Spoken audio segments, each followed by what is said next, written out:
Now this illustration is still dealing with wall receptacle outlets in accordance with 210.52A2 item 2.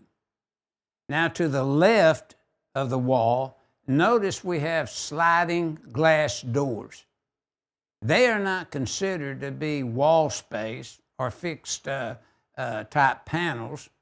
So 210.52A2 item number 2 doesn't require a plug in that area. But now look at the separation wall between the fixed glass panels.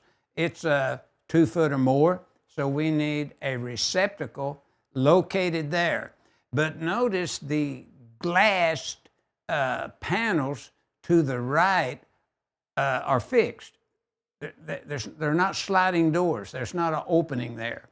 That is considered wall space, but you can't put a plug in the glass, see, easy. So you can set a receptacle out at 18 inches in the floor, and then you still have your wall space area that you need.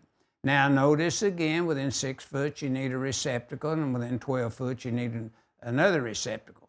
But the concept of the rule, if you look at it, in any arrangement there, you're within 6 foot of a receptacle wherever you set a table with a table lamp or a little TV, portable TV, or whatever you may have, that the equipment has to be cord plug connected in some manner.